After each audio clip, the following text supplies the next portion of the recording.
Saudações a todos, sejam muito bem-vindos aqui ao canal Acústica. Nesse vídeo vamos falar um pouco sobre a velocidade do som nos gases, considerando esses gases como gases ideais. Então, vamos lá. Bom, primeiro eu queria fazer uma consideração. A velocidade do som em um gás ideal, dizem por aí que é o seguinte: gama R T sobre mm, onde gama seria uma constante aí adiabática relacionada a processos gasosos adiabáticos, R seria a constante universal dos gases, T seria a temperatura absoluta do gás, ou seja, uma temperatura medida em kelvins, e mm seria a massa molar do gás, quanto que 1 mol de gás tem de massa, né? Agora, por que essa equação, né? Por que essa equação? Bom, uma coisa dá para entender dela, né? Quando a temperatura aumenta, a velocidade do som também aumenta. Quando a massa do molar aumenta, né? A velocidade do som diminui. Isso faz um pouco de sentido, que o gás fica mais pesado, né? Tem mais resistência à passagem da onda, de certa forma. Mas ok, de onde vem essa equação, né?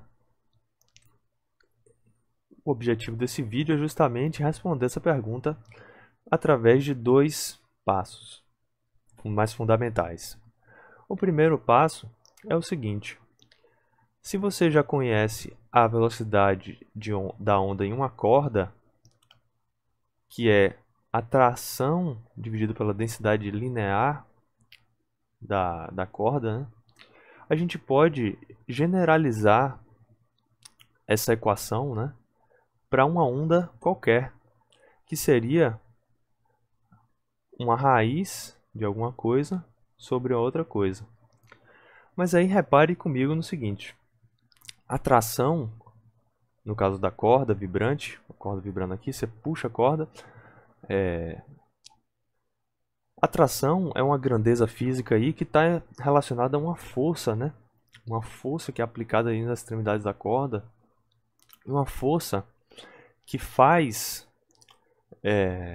as perturbações da corda, né, voltarem à sua situação de equilíbrio, sua situação onde a corda fica parada.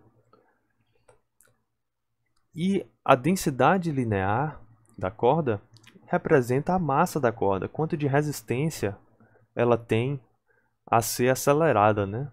Quanto maior a massa, mais difícil é acelerar mais difícil é variar a velocidade dessa corda, de um objeto em qualquer, né? Mas então, esse nosso termo A seria alguma coisa relacionada à força, e o B seria uma coisa associada à massa, à inércia, né, do sistema físico considerado. Então, se a gente vai para os gases, se a gente pega a velocidade do som em um gás, qual seria essa grandeza A, né? Bom, uma grandeza fundamental dos gases é a pressão. E a pressão vezes uma área é uma força, justamente. De maneira que a pressão tem, nas ondas sonoras que se propagam nos gases, esse papel de voltar à posição de equilíbrio. Então, no caso dos gases, a gente teria aqui um P0. E representando a massa, teríamos a densidade ρ0 do gás.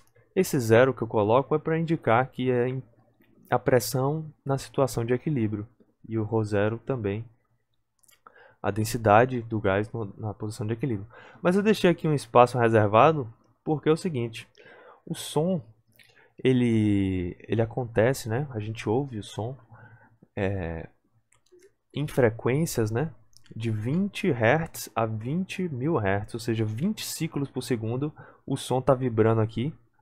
E esse é o som mais grave que a gente ouve, o de menor frequência.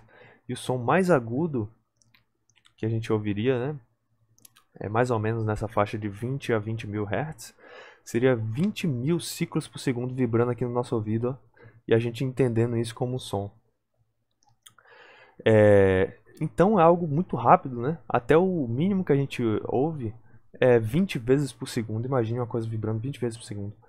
Isso é tão rápido que não dá tempo de quando o gás se transforma, né, nessas vibrações, não dá tempo de conduzir calor.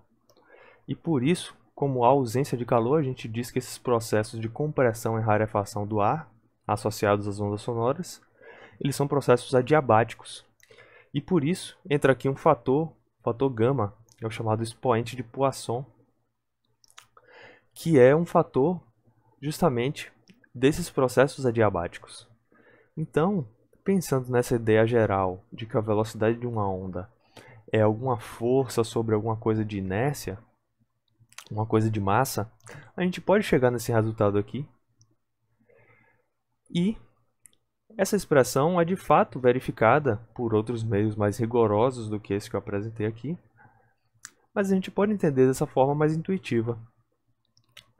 E para a gente chegar na equação que envolve a temperatura, a gente vai utilizar aqui uma outra ideia fundamental, que é a equação de Clapeyron, a equação geral dos gases, né? Dos gases ideais, que seria PV igual a nRT. Essa equação, a gente pode simplificar ela, na verdade, reescrever ela de uma outra forma que envolva a densidade. A gente tem aqui pressão sobre densidade, então a gente pode tentar modificar a equação de Clapeyron, que todos os gases ideais satisfazem, como é o caso que a gente está estudando. A gente pode tentar reescrever essa equação em termos da pressão e densidade e ver como é que isso se relaciona com R, temperatura, e a massa molar, o número de mols aqui, né? Ver como isso se comporta. Então, a gente pode, para escrever a densidade, pensar na massa, né? Massa sobre volume. O volume já tem aqui, só falta aparecer a massa. E a gente sabe que a massa de uma porção de gás, né, é o número de mols que tem ali, vezes a massa de 1 mol. Então, o número de mols vai ser justamente a massa dessa porção de gás considerada, pode ser o gás todo, inclusive, M sobre MM, seria a massa do gás dividido pela massa molar do gás. Isso vai fazer a nossa equação atingir a seguinte forma: M sobre MM vezes RT igual a PV. Mas se a gente passa o V dividindo, olha o que vai aparecer. P igual a M sobre MM vezes RT sobre V. Agora, veja só que interessante, que apareceu aqui M sobre V, ou seja, a densidade. E com isso, a gente pode chegar na seguinte conclusão: P igual a densidade vezes 1 sobre MM vezes RT, ou seja, ρ RT sobre MM. Então a gente pode passar a densidade dividindo para o outro lado. Isso aqui é a pressão, né? A gente passa a densidade dividindo e a gente vai ter P sobre ρ igual a RT sobre MM. Mas esse resultado aqui vale para qualquer pressão e qualquer densidade do gás. Então, em particular, a pressão de equilíbrio ou densidade de equilíbrio vai valer também.